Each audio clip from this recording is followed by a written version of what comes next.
શ્રી ગણેશ, જેમનું નામ દરેક શુભ કાર્યના આરંભે લેવાય છે, તેઓ કૈલાસમાં તેમના પિતા ભગવાન શિવ અને માતા પાર્વતી સાથે બેઠા હતા. કૈલાસનું વાતાવરણ શાંત અને અલૌકિક હતું, પરંતુ ગણેશજીના મનમાં એક વાત ઘુમરાતી હતી. પિતાજી, ગણેશજીએ સૌમ્ય અવાજે પૂછ્યું, આ ધરતી પર લોકો આટલા ઉત્સાહથી જે દિવાળી ઉજવે છે તે ખરેખર શું છે? માત્ર દીવા પ્રગટાવવા અને મીઠાઈઓ વહેંચવી, કે પછી એની પાછળ કોઈ ઊંડો સંદેશ છુપાયેલો છે? ભગવાન શિવે હળવું સ્મિત કર્યું. માતા પાર્વતીએ ગણેશજીના માથે વહાલથી હાથ ફેરવ્યો. ગણેશ, શિવજીએ કહ્યું, તારો પ્રશ્ન બહુ સુંદર છે. દિવાળી એ માત્ર તહેવાર નથી, એ એક ભાવના છે, એક પરિવર્તન છે. પણ એનો સાચો અર્થ તને અહીં બેઠા નહીં સમજાય. પાર્વતીજીએ આગળ કહ્યું, દિવાળીનું મૂળ ધન, સમૃદ્ધિ અને પ્રકાશ સાથે જોડાયેલું છે. તું પોતે વિઘ્નહર્તા અને બુદ્ધિનો દેવતા છે, પણ તારે એ સમજવું પડશે કે લોકો તને પ્રથમ કેમ પૂજે છે અને દિવાળીમાં તારી પૂજાનું મહત્વ શું છે. ગણેશજીની આંખોમાં જિજ્ઞાસા ચમકી. તો મારે શું કરવું જોઈએ માતા? તારે યાત્રા કરવી પડશે. શિવજીએ ઉત્તર આપ્યો, એક એવી યાત્રા જે તને દિવાળીનો સાચો અર્થ સમજાવે. તું જા અને ધરતી પરના એવા 3 ઘરોની મુલાકાત લે જ્યાં હજુ દિવાળીનો પ્રકાશ પહોંચ્યો નથી. તારા દરેક અનુભવમાં દિવાળીનું એક એક રહસ્ય છુપાયેલું હશે. શ્રી ગણેશે પોતાના વાહન મૂષકરાજનું આવાહન કર્યું. મૂષકરાજે પણ ઉત્સાહથી માથું હલાવ્યું. કૈલાસના દ્વાર ખોલવામાં આવ્યા. ગણેશજીએ માતા પિતાના ચરણ સ્પર્શ કર્યા અને કહ્યું, હું વચન આપું છું કે જ્યાં સુધી મને દિવાળીનો પૂર્ણ અર્થ નહીં સમજાય, ત્યાં સુધી હું પાછો નહીં ફરું. અને પછી બુદ્ધિના દેવતા શ્રી ગણેશ દિવાળીના સાચા રહસ્યની શોધમાં ધરતી પરના અંધકારને દૂર કરવા માટે પોતાની અનોખી યાત્રા પર નીકળ્યા. શ્રી ગણેશ તેમના વાહન મૂષકરાજ સાથે ધરતી તરફ પ્રયાણ કર્યું. તેઓ જાણતા હતા કે તેમનું લક્ષ્ય ધન કે સમૃદ્ધિનું પ્રદર્શન નથી, પરંતુ પ્રકાશથી વંચિત ઘરોને શોધવાનું છે. તેઓ એક નાના ધૂળિયા ગામમાં પહોંચ્યા. આ ગામમાં ગરીબીનો ભાર સ્પષ્ટ દેખાતો હતો. મોટા ભાગના ઘરોમાં રાત્રિના સમયે માત્ર માટીના દીવાની ઝાંખી જ્યોત હતી. પણ એક ઘર એવું હતું જ્યાં સન્નાટો અને ગાઢ અંધકાર છવાયેલો હતો. પહેલું ઘર. આશાનો અભાવ. ગણેશજી તે ઘરના દ્વાર પાસે ઊભા રહ્યા. આ ઘર એક વૃદ્ધ ખેડૂત દંપતીનું હતું, જેમનું નામ હતું માધવ અને જશોદા. તેમનો પાક આ વર્ષે નિષ્ફળ ગયો હતો અને તેમની પાસે દિવાળી ઉજવવા માટે સાદામાં સાદો દીવો પ્રગટાવવા માટે પણ તેલ ખરીદવાના પૈસા નહોતા. ગણેશજીએ મનુષ્યનું રૂપ લીધું અને દ્વાર ખખડાવ્યું. માધવે ભારે હૃદયે બારણું ખોલ્યું. કોણ છો ભાઈ? માધવે થાકેલા સ્વરે પૂછ્યું. હું એક યાત્રી છું અને દિવાળીના આ સમયે અજાણ્યા ગામમાં આવી પહોંચ્યો છું. શું મને થોડો આશરો મળી શકે? ગણેશજીએ નમ્રતાથી કહ્યું. માધવ અને જશોદાએ એકબીજા સામે જોયું. અમારા ઘરમાં તો દીવો પણ નથી ભાઈ. અમે દિવાળી ઉજવવાની હિંમત પણ નથી કરતા. જો તને અંધારામાં વાંધો ન હોય તો અંદર આવ, જશોદાએ દુઃખી અવાજે કહ્યું. ગણેશજી અંદર ગયા. ત્યાં નહોતી કોઈ રોશની, નહોતી કોઈ મીઠાઈ અને નહોતી કોઈ ઉત્સાહની વાત. ચારે બાજુ નિરાશાનો અંધકાર હતો. ગણેશજીએ માધવને પૂછ્યું, તમે આટલા નિરાશ કેમ છો? શું તમારી પાસે દિવાળીની ઉજવણી કરવા માટે કશું જ નથી? માધવજીએ લાંબો શ્વાસ લીધો. ઉજવણી? દિવાળી એ ધનની દેવી માં લક્ષ્મીનો તહેવાર છે. અમે ગરીબ છીએ. અમારું ધન તો પાકમાં નષ્ટ થઈ ગયું. હવે કયો પ્રકાશ પ્રગટાવીએ? જે ઘરમાં ધન નથી, ધન જ નથી, ત્યાં લક્ષ્મીજી કેવી રીતે આવશે? ગણેશજી શાંતિથી તેમની વાત સાંભળી. પછી તેમણે ધીરેકથી પોતાનો હાથ જમીન પર લંબાવ્યો અને પોતાના ત્રિશૂળથી જમીન પર એક નાનકડી રેખા દોરી. ત્યાં એક ચમત્કાર થયો. તે રેખા દોરતા જ પોયમાંથી એક સોનાનો નાનકડો સિક્કો બહાર આવ્યો. માધવ અને જશોદા આશ્ચર્યચકિત થઈને જોઈ રહ્યા. માધવ ગણેશજીએ કહ્યું, દિવાળી માત્ર ધનની દેવી લક્ષ્મીનો તહેવાર નથી, તે આશા અને પ્રયત્નના ફળનો તહેવાર છે. ધન તો સમૃદ્ધિનું એક પરિણામ છે, પણ જ્યાં સુધી તમારા મનમાં પ્રકાશ એટલે કે આશા નહીં હોય ત્યાં સુધી બહારનો કોઈ દીવો તમારા જીવનમાં અજવાળું નહીં લાવી શકે. તમારા ઘરમાં દીવાનો અભાવ એટલા માટે નથી કે તમારી પાસે તેલ નથી, પણ એટલા માટે છે કે તમારા મનમાં આશાનો પ્રકાશ ઓલવાઈ ગયો છે. ગણેશજીએ તેમને સમજાવ્યું કે આવનારા વર્ષ માટે સકારાત્મક વિચાર રાખવો અને ફરી મહેનત કરવી એ જ સાચી લક્ષ્મી પૂજા છે.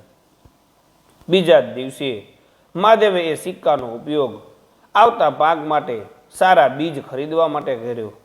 તેમના ઘરમાં ભલે એક જ દીવો પ્રગટ્યો, પણ તે આશાના પ્રકાશનો દીવો હતો. ગણેશજીએ દિવાળીનું પહેલું રહસ્ય સમજાવ્યું, જાણ્યું. સાચી દિવાળી મનની આશા છે, માત્ર ધનમાં નહીં. હવે ગણેશજીને એવા બીજા ઘરની શોધ હતી જ્યાં દિવાળીનો પ્રકાશ પહોંચ્યો નહોતો. આશાના દીપકને પ્રગટાવીને શ્રી ગણેશ અને મૂષકરાજ આગળ વધ્યા. તેમનો માર્ગ હવે શહેર તરફનો હતો. ગણેશજી જાણતા હતા કે મોટા શહેરોમાં ભૌતિક સંપત્તિની કમી નથી, છતાં ત્યાં પણ કોઈક એવું ઘર હશે જ્યાં દિવાળીનો સાચો પ્રકાશ પહોંચ્યો નહીં હોય. તેઓ એક ભવ્ય નગરના પોશ વિસ્તારમાં પહોંચ્યા. અહીં મોટી ઇમારતો હતી અને દરેક ઘર ઝગમગતી રોશનીથી શણગારેલું હતું. ફટાકડાનો અવાજ અને મીઠાઈઓની સુગંધ ચારે તરફ ફેલાયેલી હતી. પરંતુ એક આલિશાન બંગલો હતો જે બહારથી ભલે સુંદર લાગતો હોય, પણ તેના આંતરિક ભાગમાં અંધકાર અને ઠંડક હતી. બીજું ઘર, સંબંધોનો અભાવ. આ ઘર એક અત્યંત ધનાઢ્ય વેપારી ધર્મેશભાઈનું હતું. ધર્મેશભાઈ પાસે દુનિયાની તમામ વૈભવી વસ્તુઓ હતી. તેમનું ઘર મોંઘા દીવા અને ઝુમ્મરોથી સજ્જ હતું, પણ તેમના ચહેરા પર પ્રસન્નતા નહોતી. ગણેશજીએ ફરી એક સામાન્ય યાત્રીનું રૂપ લીધું અને બંગલાના દ્વાર પર ઊભા રહ્યા. નોકરે તેમને અંદર બેસવાનો ઈશારો કર્યો. અંદરનો નજારો અકલ્પનીય હતો. હજારો દીવા હતા, પણ કોઈ તેને જોનારું નહોતું. ધર્મેશભાઈ પોતાના વિશાળ ડ્રોઈંગ રૂમના એક ખૂણામાં એકલા બેઠા હતા. મોંઘી કારો અને કિંમતી ભેટો વચ્ચે પણ સાવ એકલા. ગણેશજીએ પૂછ્યું, આપના ઘરમાં આટલી રોશની છે, છતાં આપ કેમ આટલા ઉદાસ છો શેઠજી? દિવાળીનો ઉત્સાહ ક્યાં છે? ધર્મેશભાઈએ ભારે સ્વરે કહ્યું, ઉત્સાહ? દિવાળી એ માત્ર પૈસાવાળા લોકો માટે છે ભાઈ. મેં આખું વર્ષ બહુ જ મહેનત કરી, પૈસા કમાયા, મોટો બંગલો બનાવ્યો, મારા દીકરા વહુને અને દીકરીને મોંઘી ભેટ આપી, પણ તેઓને સમય ક્યાં છે? દીકરો પત્ની સાથે વિદેશ ગયો છે, દીકરી તેના સાસરે વ્યસ્ત છે. મેં તેમને અહીં દિવાળી ઉજવવા બોલાવ્યા, પણ બધાએ કહ્યું કે તમે પૈસા મોકલી દો, અમે અહીં જ ઉજવી લઈશું. મારી પત્ની વર્ષો પહેલાં ગુજરી ગઈ. આ ઘરમાં ધન છે, પણ સ્નેહ નથી. તેમણે એક ખૂણામાં પડેલી પૂજાની થાળી તરફ ઈશારો કર્યો. આજે લક્ષ્મી પૂજનનો દિવસ છે, પણ હું કોની સાથે પૂજન કરું? મેં સંબંધો બનાવવાની જગ્યાએ વ્યવહારો કર્યા. આ દિવાળી માત્ર એક મોટો શૂન્ય છે. ગણેશજી શાંત રહ્યા. પછી તેમણે ધર્મેશભાઈના ખભે હાથ મૂક્યો. શેઠજી, ગણેશજીએ કહ્યું, તમે ભૂલી ગયા કે દિવાળી માત્ર ધન અને સમૃદ્ધિનો તહેવાર નથી. દિવાળી એ પરિવાર અને સંબંધોના બંધનનો તહેવાર છે. માં લક્ષ્મી હંમેશા એ ઘરમાં આવે છે જ્યાં સંપત્તિનો સંગ્રહ નહીં પણ સંબંધોનું જતન થાય છે. તમે તમારા જીવનમાં સમય અને પ્રેમ જેવા સૌથી કિંમતી દીવા પ્રગટાવવાનું ભૂલી ગયા. ગણેશજીએ તેમને સલાહ આપી કે આવતા વર્ષે ધન નહીં પણ પોતાનો સમય અને પ્રેમ પોતાના પરિવારને આપે. તેમણે ધર્મેશભાઈને કહ્યું કે આજે રાત્રે જ પોતાના પૌત્ર પૌત્રીઓ અને સંતાનોને ફોન કરીને માત્ર પૈસાની વાત કરવાને બદલે હું તમને યાદ કરું છું એવું કહો. તે જ ક્ષણે ધર્મેશભાઈની આંખોમાં આંસુ આવી ગયા. તેમણે તરત જ ફોન ઉપાડ્યો અને ભાવનાત્મક વાતચીત શરૂ કરી. દૂર હોવા છતાં તે ઘરના અંધકારમય ખૂણામાં માનવ સંબંધોનો એક નાનકડો પણ અંચન તેજસ્વી દીવો પ્રગટ્યો. ગણેશજીએ દિવાળીનું બીજું રહસ્ય જાણ્યું. સાચી દિવાળી સંબંધોના સ્નેહમાં છે, માત્ર વૈભવી રોશનીમાં નથી. હવે ગણેશજી ત્રીજા ઘરની શોધમાં હતા જ્યાં દિવાળીનો પ્રકાશ નહોતો પહોંચ્યો. શ્રી ગણેશે દિવાળીના બે મહત્વપૂર્ણ રહસ્યો જાણી લીધા હતા. આશા એટલે કે મનનો પ્રકાશ અને સ્નેહ સંબંધોનો પ્રકાશ. હવે તેઓ ત્રીજા અને અંતિમ રહસ્યની શોધમાં આગળ વધ્યા. મૂષક રાજ તેમને લઈને એક નવા પ્રકારના સ્થળે પહોંચ્યો. એક મોટો ધર્મશાળા કે જે શહેર અને ગામની વચ્ચે આવેલી હતી. ત્રીજું ઘર. કરુણા અને ઉદારતાનો અભાવ. ધર્મશાળામાં ઘણા લોકો હતા. યાત્રીઓ, શ્રમજીવીઓ અને કેટલાક નિરાધાર લોકો. અહીં બધા પોતપોતાના કામમાં વ્યસ્ત હતા. ઘણા લોકો દિવાળીના દિવસે પણ પોતાના જીવનની ચિંતાઓ અને મુશ્કેલીઓ સાથે સંઘર્ષ કરી રહ્યા હતા. ગણેશજીએ એક એવા વૃદ્ધ મહિલાને જોયા જે ધર્મશાળાના એક ખૂણામાં બેઠા હતા. તેમનું નામ શાંતાબા હતું. શાંતાબા પાસે બધું હતું. થોડું ધન, પોતાનું ગુજરાન ચલાવી શકાય તેટલું ભોજન અને એક નાનકડી દીવી પણ હતી. પરંતુ તેમ છતાં તેમના મુખ પર કોઈ તેજ નહોતું અને તેમની પાસે પ્રગટાવવા માટે કોઈ દીવો નહોતો. ગણેશજી શાંતાબા પાસે ગયા અને પૂછ્યું, માતાજી, દિવાળીની રાત છે, તમે દીવો કેમ નથી પ્રગટ્યો? તમારી પાસે તો તેલ અને દીવી બંને છે. શાંતાબાએ નિસાસો નાખ્યો, બેટા, મારી પાસે બધું છે પણ મને દીવો પ્રગટાવવાની ઈચ્છા થતી નથી. આ દીવો હું મારા માટે પ્રગટાવીશ તો શું ફાયદો? મારી બાજુમાં જે વૃદ્ધ દાદા બેઠા છે તેઓ ખૂબ ભૂખ્યા છે. સામે જે છોકરો રમે છે તેના માતા પિતા માંદા છે અને તેમની પાસે ખાવાનું કે દવા નથી. તેણે આગળ કહ્યું, મારી પાસે જે થોડું ધન છે તે હું મારા માટે રાખીશ તો પણ મને શાંતિ નહીં મળે. આટલા બધા લોકો દુઃખમાં છે અને હું જો એકલી જ ઉજવણી કરું તો મને લાગે છે કે હું કંઈક ખોટું કરી રહી છું. મારા ઘરમાં પ્રકાશ છે પણ મારા મનમાં અંધકાર છે, કારણ કે હું આજુબાજુનું દુઃખ જોઈ શકું છું. સાવેરવા વિનાની ઉજવણી એ ખરેખર દિવાળી નથી. ગણેશજી ત્રીજું અને અંતિમ રહસ્ય સમજી ગયા. તેમણે માધવ અને જશોદામાં આશાનો અભાવ જોયો, ધર્મેશભાઈમાં સંબંધોના સ્નેહનો અભાવ જોયો અને હવે શાંતાબામાં કરુણા એટલે કે દયાનો અભાવ જોઈ રહ્યા હતા. પરંતુ એક ઊંધી રીતે શાંતાબાની કરુણા એટલી પ્રબળ હતી કે તેમને પોતાના માટે ખુશ થવાનો અધિકાર લાગતો નહોતો. ગણેશજીએ શાંતાબાના માથે હાથ મૂક્યો, માતાજી, દિવાળીનો સાચો પ્રકાશ એ છે જે વહેંચવામાં આવે છે. દીવો ત્યારે જ પૂર્ણ થાય છે જ્યારે તે બીજાના અંધકારને પણ દૂર કરે છે. જો તમે માત્ર તમારા માટે જ દીવો પ્રગટાવશો તો તે માત્ર એક દીવો રહેશે. પણ જો તમે તે તેલ અને દીવામાંથી થોડુંક લઈને બાજુના લોકોના જીવનમાં મદદનો દીવો પ્રગટાવશો તો તમારો દીવો 1000 દીવા સમાન તેજસ્વી બનશે. ગણેશજીના શબ્દો સાંભળી શાંતાબાની આંખોમાં તેજ આવ્યું. તેમણે તરત જ પોતાની પાસે જે હતું તેમાંથી થોડું ભોજન ભૂખ્યા દાદાને આપ્યું અને પોતાની બચતમાંથી થોડું ધન બીમાર બાળકના માતા પિતાને દવા ખરીદવા આપ્યું.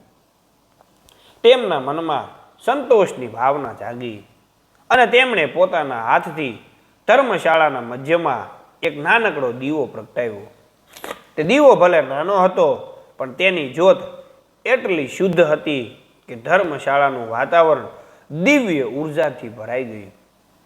શ્રી ગણેશે દિવાળીનું ત્રીજું રહસ્ય જાણ્યું. સાચી દિવાળી કરુણા અને વહેંચણીમાં છે, માત્ર દીવાના દેખાવમાં નહીં. શ્રી ગણેશજીનું હૃદય હવે પૂર્ણ પ્રકાશથી ભરેલું હતું. તેમણે ધરતી પરના એ 3 અંધકારમય ઘરોની યાત્રા સફળતાપૂર્વક પૂર્ણ કરી હતી, જ્યાં દિવાળીનો પ્રકાશ પહોંચ્યો નહોતો.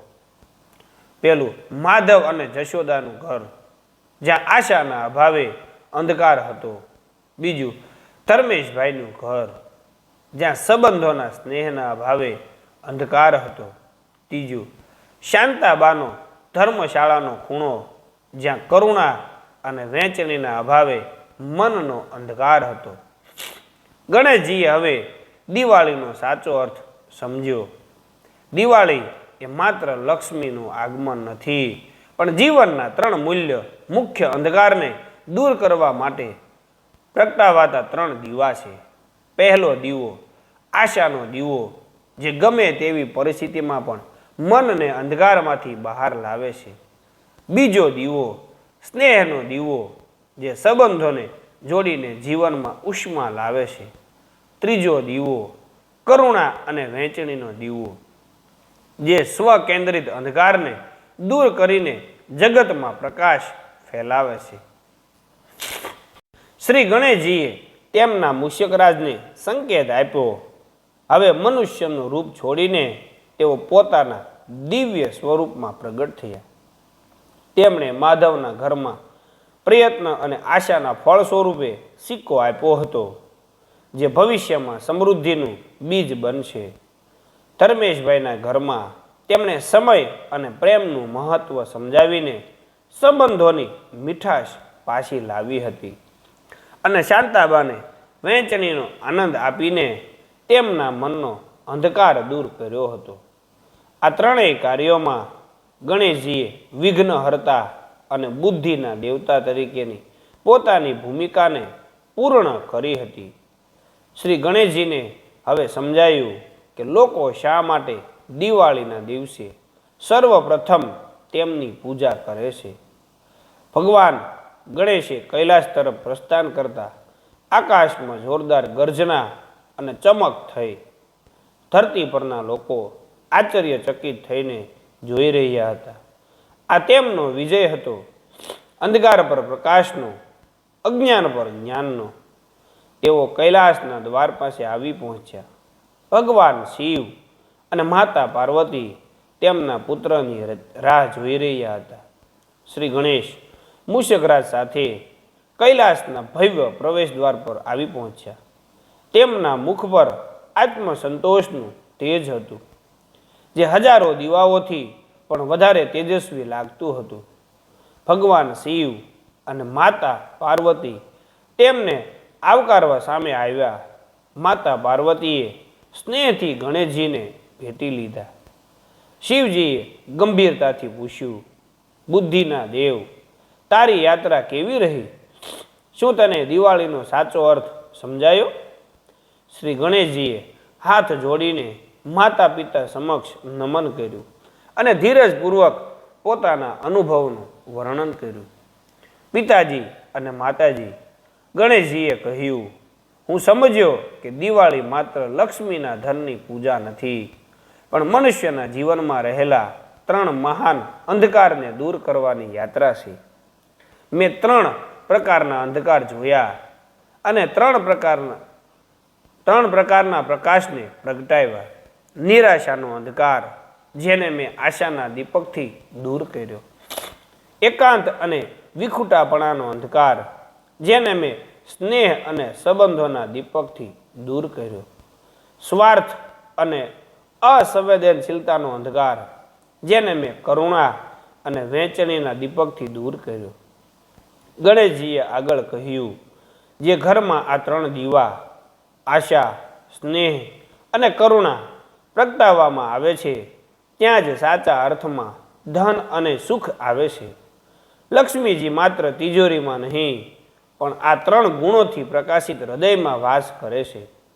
એટલા માટે લોકો દિવાળીના દિવસે સર્વપ્રથમ મારી વિઘ્નહર્તા અને બુદ્ધિના દેવતાની પૂજા કરે છે, જેથી તે મૂર્ખતા અને સ્વાર્થના વિઘ્નોને દૂર કરીને જીવનમાં આ 3 પ્રકાશને પ્રગટાવી શકે.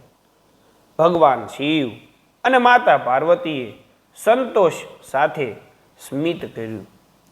અદ્ભુત ગણેશ, શિવજીએ કહ્યું, તારી બુદ્ધિ અને સંવેદનશીલતા આજે પૃથ્વી પરના લોકો માટે એક મહાન સંદેશ બનીને પાછી આવી છે. આજથી દિવાળીના દરેક દીવામાં આ 3 રહસ્યોનો પ્રકાશ સમાયેલો રહેશે. માતા પાર્વતીએ ગણેશજીને આશીર્વાદ આપ્યા, તારું જ્ઞાન જ તારો સૌથી મોટો પ્રકાશ છે. હવે તું કૈલાસમાં પાછો આવી ગયો છે અને ધરતી પરના લોકો માટે દિવાળીનો સાચો અર્થ પ્રસ્થાપિત થઈ ગયો છે. આમ શ્રી ગણેશની યાત્રા સમાપ્ત થઈ. તેમણે માત્ર દિવાળીનો તહેવાર જ નહીં, પરંતુ માનવ જીવનના સાચા પ્રકાશ પર્વનો મર્મ સમજાવ્યો હતો. તો આવી જ મિત્રો સરસ મજાની સ્ટોરી જોવા માટે અમારી ચેનલને લાઇક, સબસ્ક્રાઈબ અને શેર કરવાનું ભૂલતા નહીં. અને હવે પછીના મિત્રો આપણે નવા વિડીયોમાં ફરીથી મળશું. ત્યાં સુધી રજા આપજો. જય હિન્દ, જય ભારત.